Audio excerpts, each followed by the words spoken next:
So I call this meeting to order. Wait, hold on one second. All right. Now we're Okay, good. I call this meeting to order. Do we have a quorum? Yes, sir. We have a quorum of the Board of Governors of Uplift Education. Terrific. So the board convenes today, May 2nd at 1:08 at 1825 Market Center Boulevard. Notice of the meeting has been posted in accordance with the Texas Open Meetings Act, Texas Government Code, Chapter 551. The first order of business is to hear the grievance appeal of Mr. Caleb Davis. Mr. Davis, would you rather this meeting be open or closed? And the next question that we get every time is, what does that mean? An open meeting means anybody can come and go. It'll be videoed. If it's closed, then it's basically closed to this group of people. Nobody can come and go. That's Open is fine. Open's fine. Okay, thanks. Okay, so if we could have everybody go around and introduce themselves, I can start. My name is Ryan Moss. I'm the chairman of the Uplift Board. Dawn Main, board member. Cameron Johnson, board member. Richard Breitbart, Vice Chairman of the Board. Ardo Fuentes, board member. Alex Burke, Chief Legal Officer for Uplift.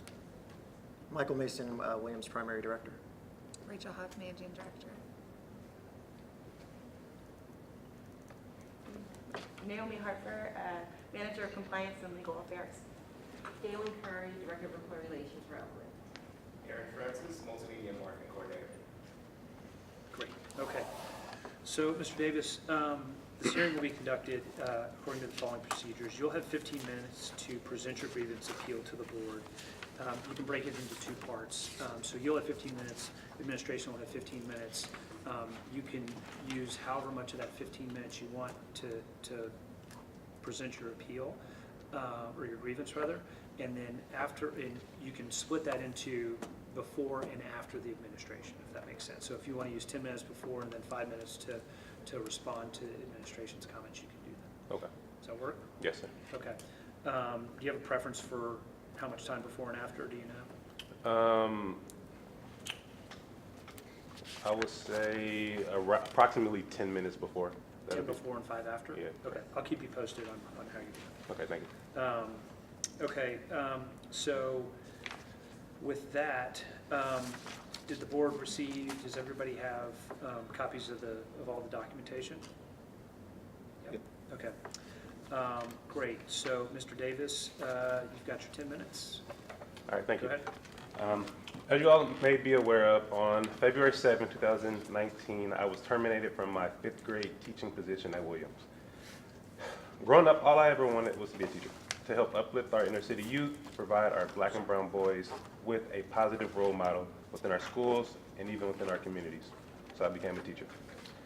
This year, for the past 4 years, I have known only but teaching. I've been loved by all of my scholars. I've been a respectable and open coworker. Parents have only positive things to say about me, and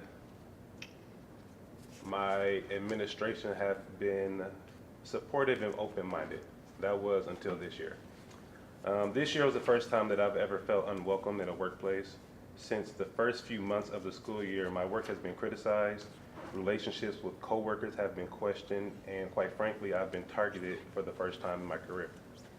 In September, I met with Mrs. Herbert, who was one of our deans, to provide her feedback on how she conducts observation. I informed her that it is just as important to provide teachers with positive comments and positive things that come out of the classroom instead of only coming in and looking at the negatives, or grows as Uplift may call them. I don't know if that feedback made her feel attacked or made it seem as I'm someone who is like trying to attack her, but ever since then she began to target and nitpick like everything that I did, creating a hostile working environment that eventually led to a targeted harassment in my case. I informed our director, Mr. Mason, of the tension, and that was growing between Mrs. Herbert and I. He set up a meeting for us three to meet, and for some reason that meeting never happened, and the tension was never resolved between Mr. Herbert and I. Because of that, Mr. Mason did begin to take over my observations from Ms. Herbert, with the intentions of providing an unbiased observation. But with that, it felt like it became even worse because now it may appear that I was a know-it-all or that I needed somebody else to come in and prove that I was a good teacher, which eventually resulted in all of my actions being micro-observed. So consequently, none of my observations were ever unbiased. I know that in my last hearing, it was decided that there was not enough evidence to support my claim of a hostile work environment, but how do you really determine that? How do you really prove an environment existed? So my question to you guys is, did that research occur? Did you guys conduct interviews with my my prior coworkers, and did you guys get like a testimony of them, even my teammates, to ask what type of environment was I included in? But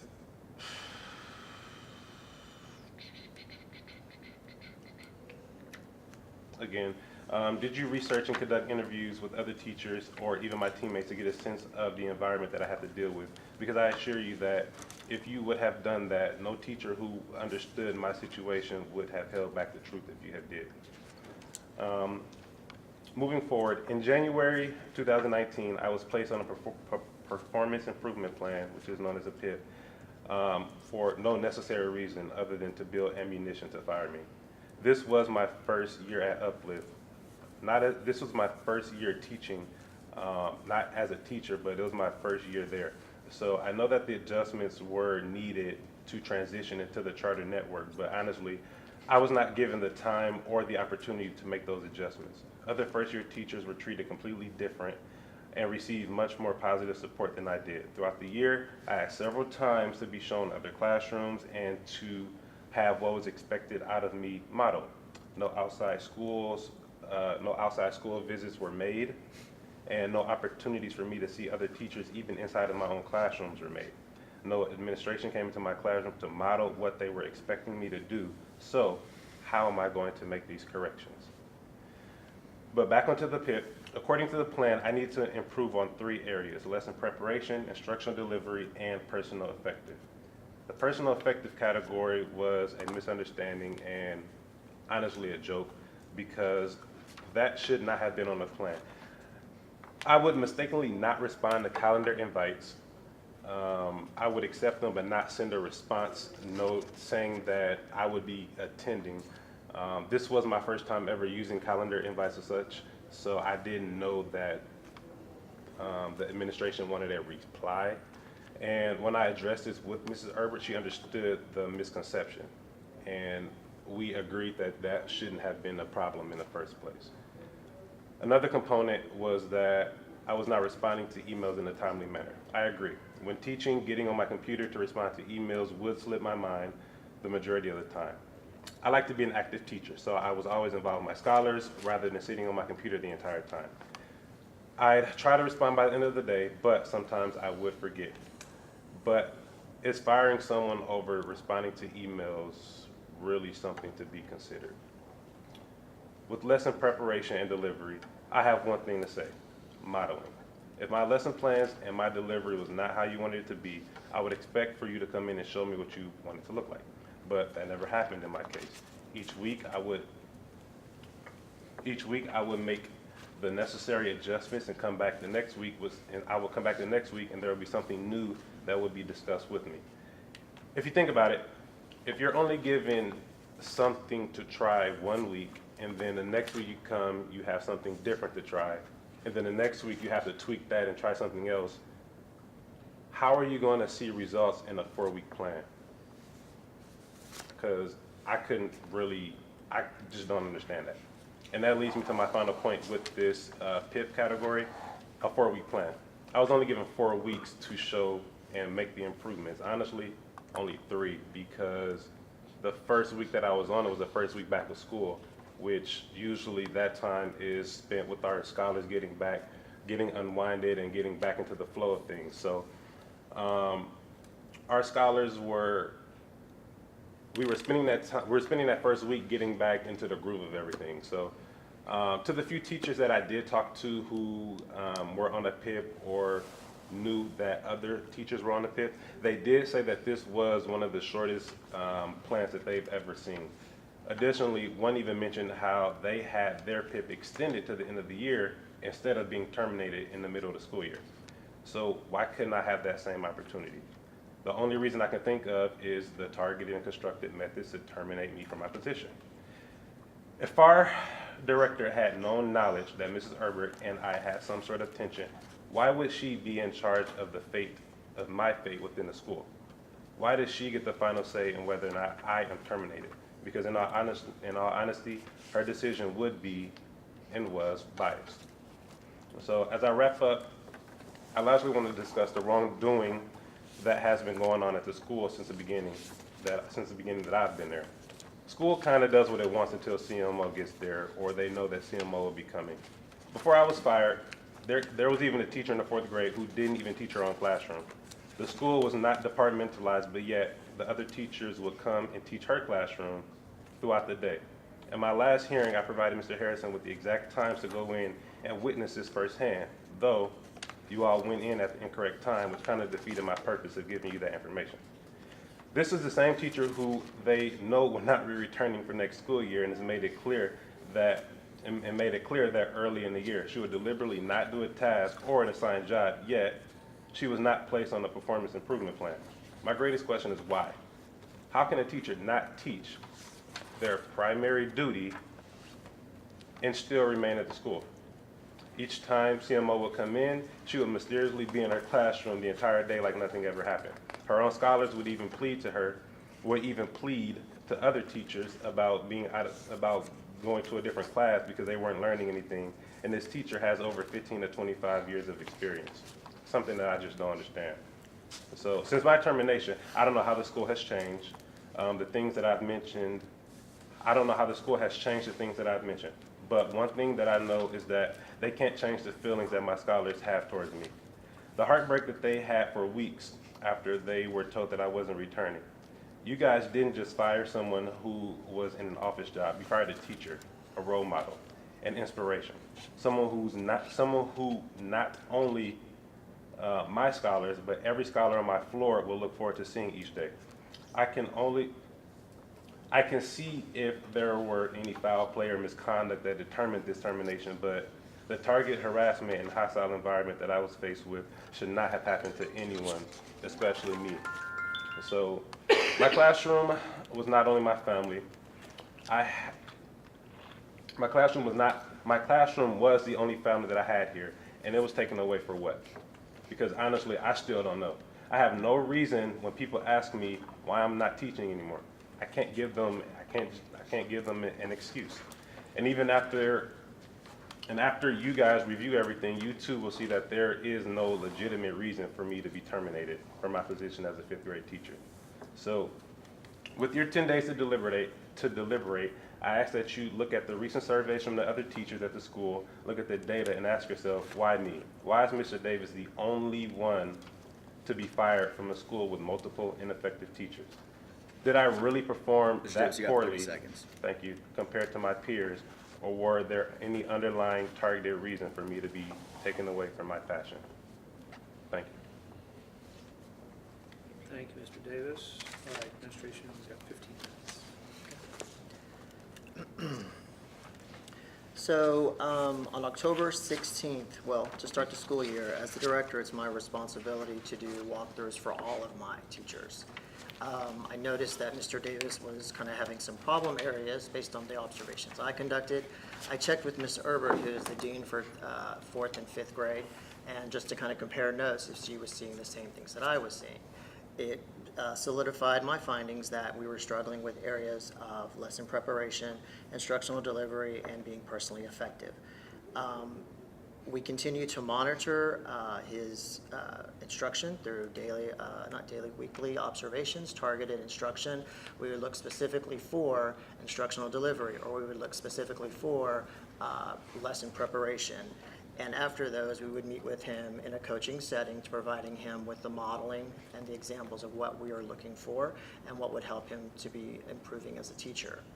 Every observation was followed with a coaching lesson or coaching session that again with the modeling would take place. There was a situation where there seemed to be some tension between Ms. Herbert and Mr. Davis. So as the director, I stepped in and said, you know what, I'll take it on. I'll take this. I will step in, and I end up doing his mid-year performance review, which helped me to determine that a PIP was definitely necessary because of the 3 areas of lesson plan preparation, instructional delivery, personal effective. To get more specific details, lesson preparation, majority of the time we'd walk into the classroom, lesson plans were not posted or they weren't complete. Additional lesson preparation would include having activities set up prior. It was kind of shocking at times to walk in to do an observation and Mr. Davis would be sitting at the table on his laptop while his students worked on some activity. Majority of the students that I talked to during these monitorings, they didn't know what the objective was or how to complete the assignments. There were times that I found students teaching the lesson at the front of the board while Mr. Davis sat at his table on his laptop. When questioned about that, he said that they were the higher students and so they would be good examples for that, which to me added confusion to some of our lower performing scholars. In terms of instructional delivery, there was no modeling done on his lessons to his scholars. There was no check for understanding to see if the pace and content was appropriate for his grade level scholars. And there was no closing of the lesson to even check to see if they understood what was being asked of them.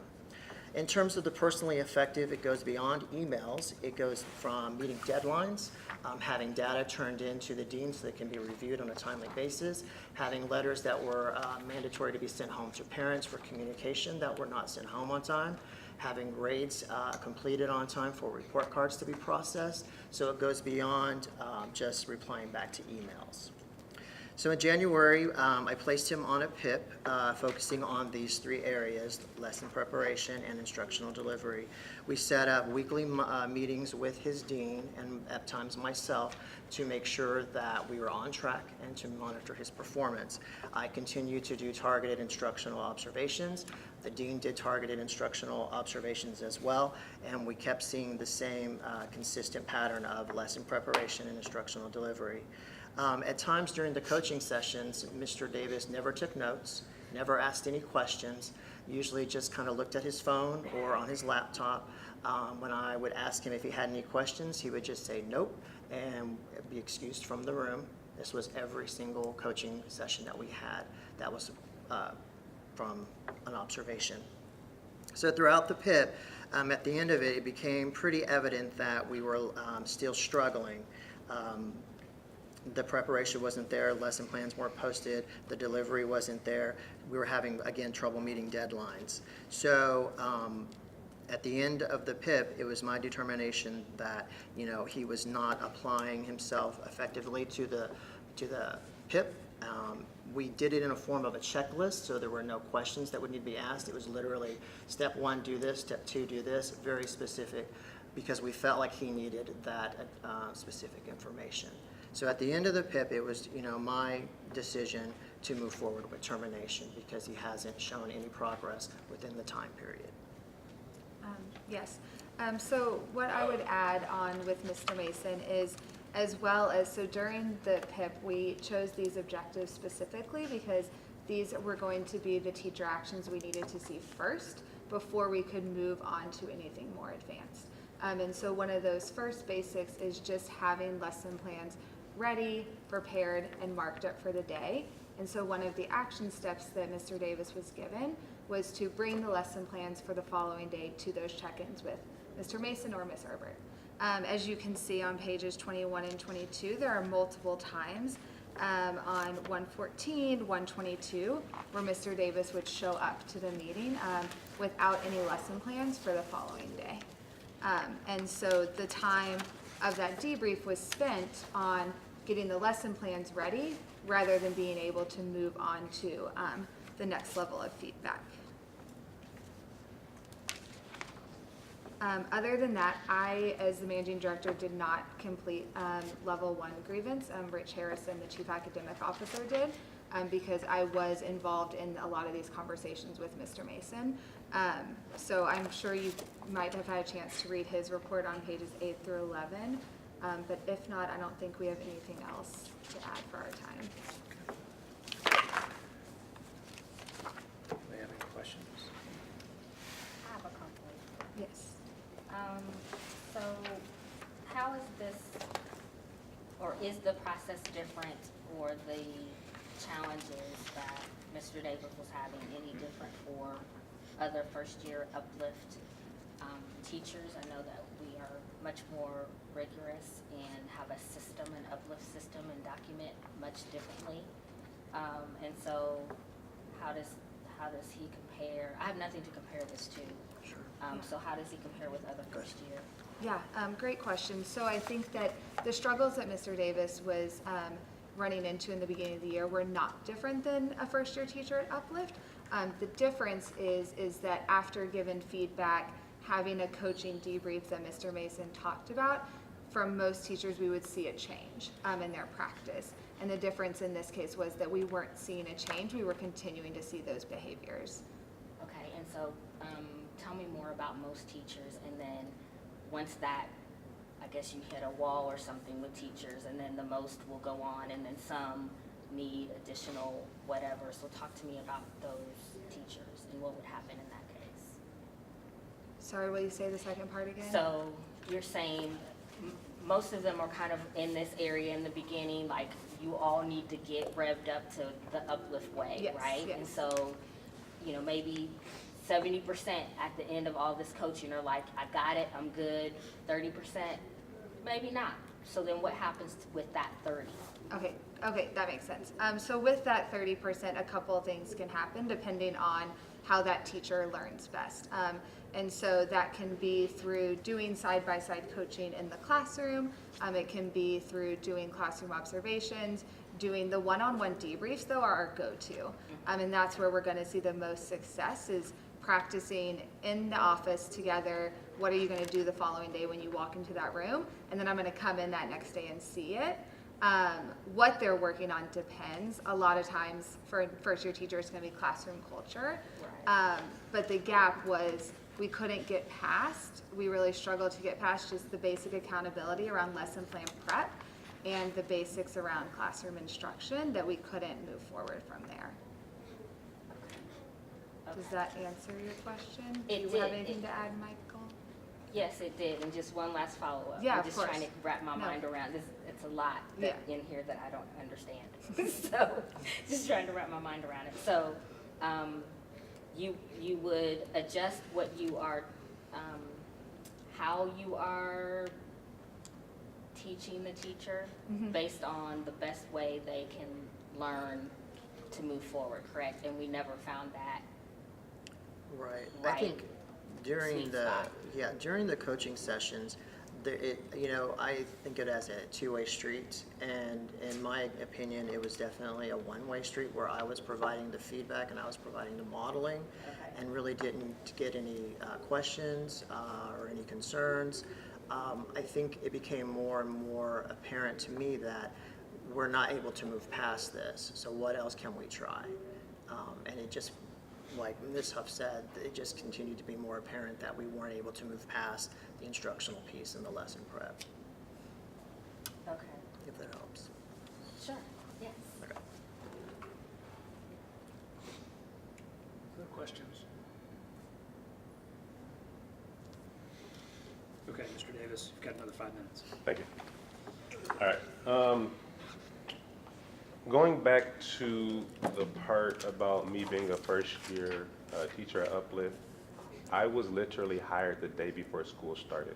So compared to my peers, I was unable to get that beginning of the year training.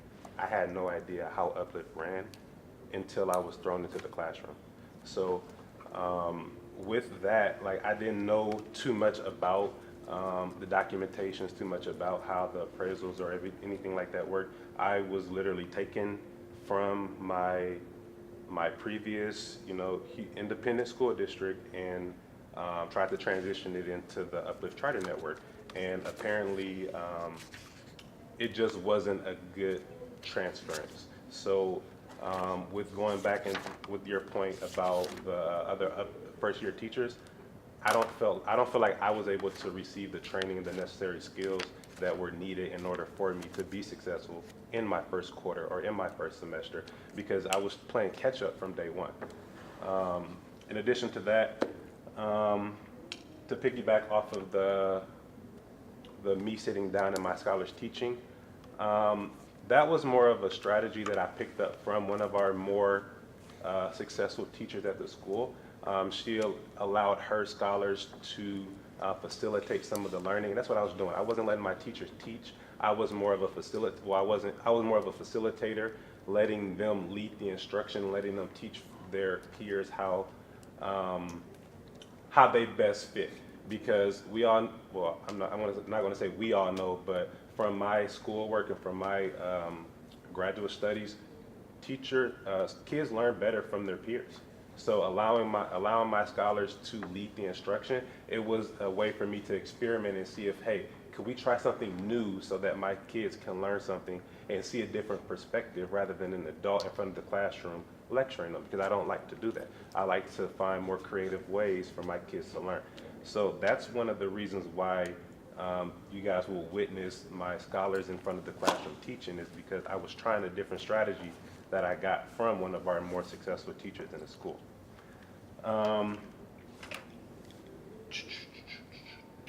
And again, off of the points about finding how the teacher learns best, if we noticed that I wasn't, being as successful with the side-by-side coaching, that's when you guys, even as teachers, try something new. You don't kick someone out of the classroom because they don't get it. You don't kick a scholar out of the lesson because they're not getting it. You find a different way that they learn. I learn best by seeing and doing. I don't learn best by listening. So if you guys would have modeled something for me, I would have been like, oh, that's what you guys want. Instead of just telling me and writing it down, that's not as effective for someone like me. And lastly, when it comes to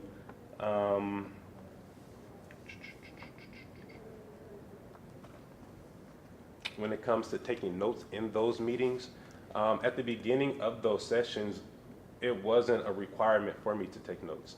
I was taking my mental notes and going back and applying them once I got back to my room, because I wouldn't come with anything to write down. I haven't gone through this process, so I didn't know what it was going to be like. So we met 4 times. We met, every Monday within 4 weeks. So the first week, of course, I didn't know what to expect, so I wouldn't take notes.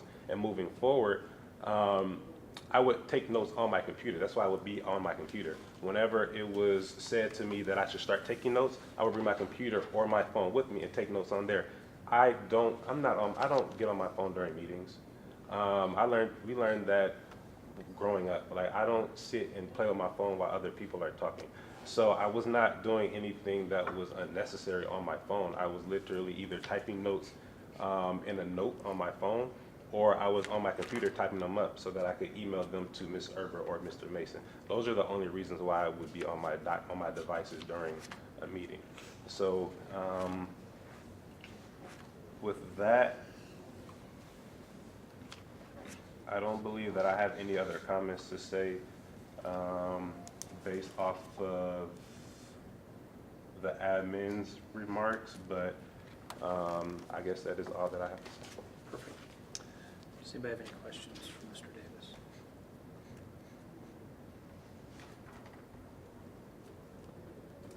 Okay, so the way this will work is we will go into executive session, which means it'll be just the board and council.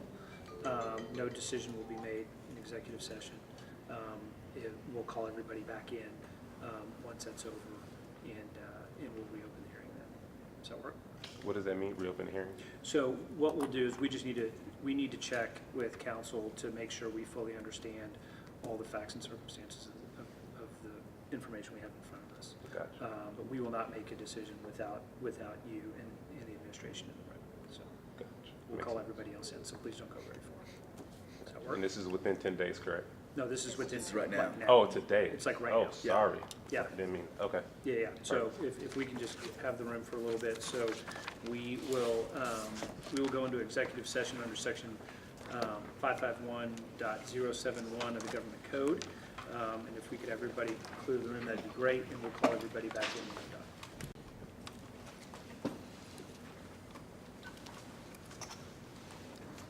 Okay, so the executive session under section 551.071 is adjourned. It's 2 o'clock on May 2nd. No action was taken during executive session. We are now reconvening the open session, and I call the open meeting reopened at 2 o'clock. No decision was made by the board during the closed or executive session. The board will now consider and take action on Mr. Davis's grievance appeal. And I move to decline the grievance appeal. Do I have a second? Second. All in favor? Opposed? Okay, motion carries. Thanks, everybody, for taking the time today. And Mr. Davis, thank you for taking the time. I hereby adjourn. It's 2:01. Thank you.